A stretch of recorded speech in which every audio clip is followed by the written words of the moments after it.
ऐसा शहर जो अपने आप में एक इतिहास है, इतिहास से भरा शहर, संस्कृति से भरपूर। यहाँ की हर गली, हर कोना एक कहानी कहता है और अनगिनत भूतिया कहानियों का घर भी।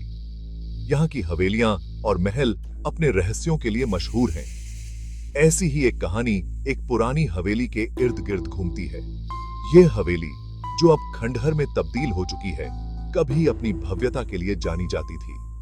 यह पुरानी दिल्ली की चहल पहल वाली गलियों के बीच चुपचाप खड़ी थी।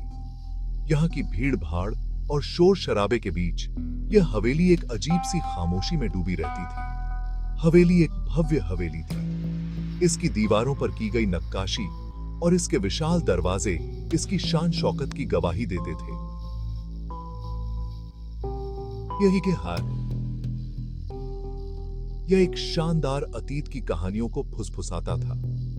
इसके अंदर रखे प्राचीन फर्नीचर और सजावट इसके गौरवशाली इतिहास की झलक दिखाते थे। लेकिन इसमें काले रहस्य भी थे। इसके अंधेरे कोनों और रहस्यमयी कमरों में छिपे थे अनगिनत भूतिया किस्से। स्थल इसके बारे में डर के मारे बात करते थे। लोग कहते थे कि यहाँ रात में अजीब अजीब आवाजें सुनाई देती हैं। उन्होंने कहा कि यह प्रेतबाधित था। रात के अंधेरे में यह हवेली और भी डरावनी लगती थी।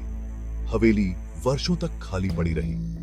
इसके टूटे हुए खिड़कियां और उग आई झाड़ियां इसकी वीरानी को और भी बढ़ा देती थीं। किसी ने भी इसकी भयावह प्रतिष्ठा को चुनौती देने की हिम्मत नहीं की। लोग इसके पास से गुजरने से भी कतराते थे, जब तक शर्मा नहीं आ गए। शर्मा, जो एक साहसी व्यक्ति थे, उन्होंने इस हवेली के रहस्यों को जानने का फैसला किया।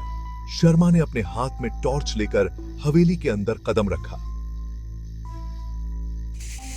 हर कदम के साथ हवेली की दीवारें जैसे उनके कानों में फुसफुसा रही थीं।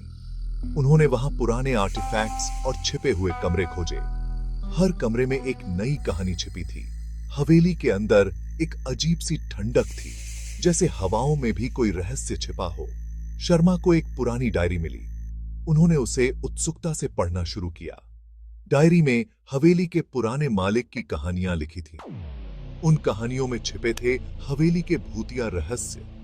शर्मा ने ठान लिया कि वे इन रहस्यों को उजागर करेंगे। हवेली के भूतिया किस्सों का सच जानने का समय आ गया था। 1992 शर्मा परिवार एक नई शुरुआत की तलाश में हवेली खरीद ली। वे इसके प्रेतबाधित अतीत से अनजान थे। परिवार में मिस्टर और मिसेज शर्मा, उनकी किशोरी बेटी प्रीति और उनका छोटा बेटा राहुल शामिल था। वे अपने नए घर को लेकर उत्साहित थे। उन्होंने स्थानीय अफवाहों को अंधविश्वास बताकर खारिज कर दिया। उन्हें जल्द ही सच्चाई का पता चल जाएगा। हवेली के और भी प्लान थे। सूक्ष्म तरीके से शुरू हुआ। अजीब आवाजें, वस्तुओं का अस्पष्ट रूप से हिलना। परिवार ने शुरू में इन घटनाओं को नजरअंदाज कर दिया। उन्होंने उन्हें बसने के लिए जिम्मेदार ठहराया। फिर एक रात प्रीति ने कुछ भयानक अनुभव किया। उसके चेहरे पर ठंडे हाथ से नींद खुल गई। उसकी आंखें खुल गईं। उसके ऊपर एक छायादार आकृति मंडरा रही थी। प्रीति चीख पड़ी। उसकी चीख ने रात की खामोशी को चीर दिया। उसका दिल उसकी छाती में तेज हो रहा था। ऐसा लग रहा था जैसे उसका दिल उसकी छाती से बाहर निकल जाएगा। वह आकृति तुरंत गायब हो गई। प्रीति ने अपनी आंखों से देखा था, लेकिन वह यकीन नहीं कर पा रही थी। वह अभी भी उसके बर्फीले स्पर्श को महसूस कर सकती थी। उसकी रीढ़ की हड्डी में सिहरन दौड़ गई। प्रीति की चीख से घर वाले जाग गए। वे सभी घबराए हुए उसके कमरे की ओर दौड़े। उन्होंने उसे हिला हुआ और भयभीत पाया। उसकी आंखों में डर साफ झलक रहा था। उस रात से अब सामान्य गतिविधि तेज हो गई। घर में चीजें अपने आप हिलने लगीं। हॉलवे में फुसफुसाहट गूंज उठी। ऐसा लग रहा था जैसे कोई अदृश्य शक्ति उनसे बात कर रही हो। लकड़ी की सीढ़ियों पर कदमों की आहट गूंज उठी। हर रात वे इन अजीब आवाजों से जाग जाते थे। परिवार दहशत में जी रहा था। हर कोने में उन्हें किसी की मौजूदगी का एहसास होता था। वे जानते थे कि उन्हें कुछ करना होगा। इस डरावनी स्थिति से निपटने के लिए उन्हें कोई उपाय खोजना था। भाग 5 प्राचीन कुआं। एक दोपहर हवेली के ऊंचे बगीचे की खोज करते समय राहुल को एक खोज हुई। उलझी हुई घास के नीचे एक प्राचीन कुआं छिपा हुआ था। इसे भारी पत्थरों से बंद कर दिया गया था। उत्सुकता राहुल से बेहतर हो गई। उसने माली को उसे खोलने में मदद करने के लिए मना लिया। जैसे ही उन्होंने कुएं को खोला, एक पुरानी गंध फैल गई। यह सड़ांध की गंध थी। हवा ठंडी हो गई। भाग 6 पंडित से मदद लेना। कुएं के अंदर उन्हें पुराने पुराने आभूषण और जेवर मिले। हड्डियां भी थीं, मानव हड्डियां। दहशत ने परिवार को जकड़ लिया। उन्होंने आखिरकार सच्चाई स्वीकार कर ली। उनका घर प्रेतबाधित था। हताश होकर मिस्टर शर्मा ने मदद मांगी। उन्होंने एक प्रसिद्ध पंडित से संपर्क किया। पंडित अपसामान्य के अपने ज्ञान के लिए जाने जाते थे। वह हवेली पहुंचे। वह एक बेचैन आत्मा की उपस्थिति को महसूस कर सकता था। पंडित ने आत्मा की कहानी का खुलासा किया। यह एक महिला थी जिसकी हत्या कर कुएं में फेंक दिया गया था। वह शांति चाह रही थी। पंडित ने एक शक्तिशाली अनुष्ठान करने का फैसला किया।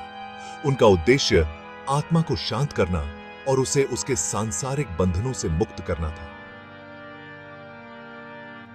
परिवार मुख्य हॉल में जमा हो गया। पंडित ने प्राचीन मंत्रों का जाप किया। उसने आत्मा को प्रसाद चढ़ाया। शांति की वापसी। जैसे ही पंडित ने जाप किया, वातावरण भारी हो गया।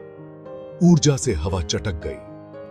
फिर धीरे धीरे शांति का भाव उतरा। हवा हल्की लगी। दमनकारी भावना उठ गई। अनुष्ठान सफल रहा।